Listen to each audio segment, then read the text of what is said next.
dead tonight. Another is injured, and a suspect is dead after attacking those officers on the Capitol grounds. Good evening. Thank you for staying here with us. I'm Lorenzo Hall. There is a lot to this story. Here's what we know right now. The acting Capitol Police Chief Yogananda Pittman says the suspect rammed a car into the two officers at a vehicle checkpoint. You can see right there within the last couple of minutes, crews hauled that mangled car away. This happened near Constitution Avenue on the north side of the Capitol complex. Capitol Police identified the officer who was killed just a short time ago as well. Our team is covering every angle of this story. I want to begin with our Mike Valerio with the latest on what happened this afternoon. And Mike, what more can you tell me about the suspect and this officer who was killed today? Well, Lorenzo, good evening to you. We know the officer who we lost this afternoon was named Officer Billy Evans, an 18-year veteran of the United States Capitol Police who joined in March of 2003, shortly after the Capitol had its security hardened in the direct aftermath of the 9/11 attacks. Lorenzo, as for the second officer who is in the hospital right now, according to two sources within the United States Capitol Police Department, we know that officer's condition has stabilized after he came into the ER with severe and critical injuries. The President of the United States writing those injuries were severe enough that he was fighting for his life when he came into the hospital. As for the suspect and the rundown of how we got here, Lorenzo, CBS News is identifying the man as 25-year-old Noah Green from Indiana. It happened just after 1 p.m. when the calls came into 911 and gunfire erupted here at the U.S. Capitol. Green, inside his blue Nissan sedan, approaches the Capitol checkpoint from Delaware Avenue Northeast and begins to careen into the two Capitol Police officers, continuing to crash into the Senate barrier. As soon as he crashes, according to Capitol Police, he exits his vehicle, takes out a knife. Police yell at him to drop the weapon, to stop what he's doing. He fails to respond to commands, and that's when he's shot. Take a listen to what else law enforcement had to say about the suspect here. It does not appear that he is known to the Capitol Police or the Metropolitan Police Department at this time. Okay, so what else we need to know about? We're trying to run down his motive here. Some contours are starting to become clear. We want to shore up that reporting before we bring it to you. Law enforcement are also telling CBS News that he does have ties to the Commonwealth of Virginia. His hometown appears to be in Virginia. Again, we're shoring up that reporting before we bring it to you. The suspect dying in the ER at 1:30 this afternoon. As for right now, the scene is still active with forensics finishing up their work after the car was towed away about 20 minutes ago. Lorenzo? Yeah, this happened shortly after 1 o'clock, Mike, and we have already learned so much. Our Mike Valerio there outside of the U.S. Capitol. Thank you, my friend.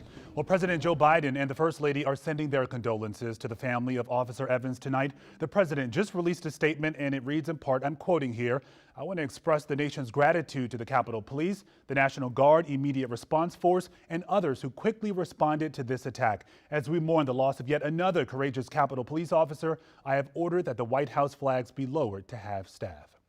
Now, late this afternoon, law enforcement officers escorted the remains of Officer Evans to the medical examiner's office in Southwest D.C. A very somber and emotional procession, as you can only imagine, for a man who probably would have been returning home at this hour, but instead died doing his job. D.C. firefighters also lined up outside of their station to pay their respects to Officer Evans. That station is adjacent to the medical examiner's office. Now, this attack on police officers is bringing back a lot of painful memories for people who were near the Capitol during that insurrection. Our Matthew Torres is live near the Capitol tonight. And Matthew, I understand you talked to people who were near that scene today, right?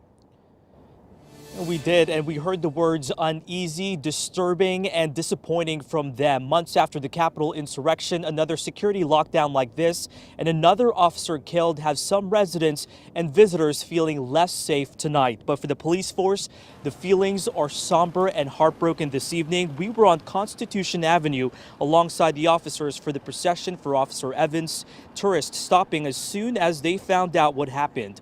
We spoke to several people today as the Capitol grounds were tightly secured. Many of them were visiting as law enforcement blocked them from walking up to the Capitol. Now, this comes at a time when barriers have started coming down. Whether that'll stay down after today is now in question. I'm afraid things are just not going to open up again now. I just think it's going to cause more lockdowns and closures, and very sad. It's kind of like normal now. I mean, there's been lockdowns. It's the most open it's been. I wouldn't really be surprised if it gets shut down again. And one ANC commissioner tells me as much as the heightened security is needed, she says residents, especially in the Capitol Hill neighborhood, would be disappointed if those barriers would start coming back up after today. And in light of today, D.C. Congresswoman Eleanor Norton has postponed her event scheduled next week.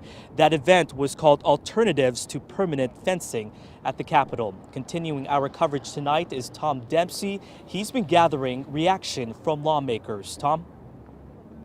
Yeah, well, Matthew, as far as being inside the Capitol today, this played out much differently today as opposed to the riots that took place at the Capitol back in January, with it being Good Friday and with the Senate in recess today. All the Senate offices we've spoken to, none of the staffers or the senators were in their offices today or inside the Capitol. But just moments ago, we actually saw the flag atop the Capitol building just lowered to half staff by some officers who are up there. It's been a very busy day out here. We can see some other law enforcement now. It looks like they are going over the scene where that car crashed into the barrier earlier today. Still lots of law enforcement and security out at this scene. This is the Delaware and Constitution intersection right at the entrance to the Senate side of the Capitol building. But again, no senators that we've spoken to were inside the Capitol during this incident as it unfolded today. We reached out to many offices.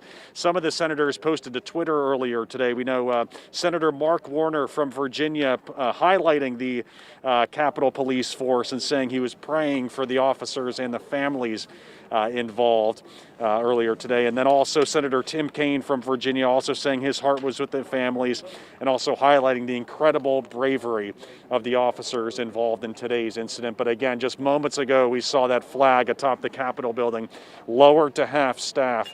A poignant moment now coming after a very long day here at the Capitol and after this incident unfolded right at this very spot that you can see right near the Senate barrier near the Capitol building earlier today, guys. Yeah, and Tom, only thinking of how much worse this could have been if you had lawmakers and their staff going back and forth to the Capitol today. Tom Dempsey, thank you. And today's incident calls to mind another terrible case involving a driver in U.S. Capitol Police just a few years back. Some of you probably already know what we're talking about, but if you don't, Adam Longo is here now with more on that. Hey, Adam. Hi, so that encounter was deadly as well. Rewind back to 2013 when this happened. A 34-year-old woman named Miriam Carey crashed her car into a barricade at the White House. She hit and injured an officer there and then sped off, weaving through traffic. Secret Service gave chase to the grounds of the Capitol building, and that's where she drove her car at officers there. And at that point, officers opened fire. Carey was killed. Now, inside of that car, police found her daughter, just 19 months old. The family says Miriam Carey had been trying to cope with depression. And we certainly can't forget the two Capitol Police officers killed back in 1998. Officer Jacob Chestnut and Detective John Gibson died in the line of duty when an armed man stormed past a security checkpoint and opened fire. 4 days later, Chestnut and Gibson lay in honor at the Capitol Rotunda. Both of those heroes were buried with honors at Arlington National Cemetery. So, all right, Adam, thank you so much. And you know, one final note about all this. Less than 3 months ago, we watched as domestic terrorists stormed the U.S. Capitol. What happened today was once again in our neighborhood, our backyard, the place we call home. And another Capitol Police officer lost his life in the process. You're looking live at the flag lowered to have staff at the Capitol building. This attack on officers today brought back some of those emotions and is yet another setback in what has already been a challenging year in our city. But we're DC, we are strong, and we will not let this become the norm in our city.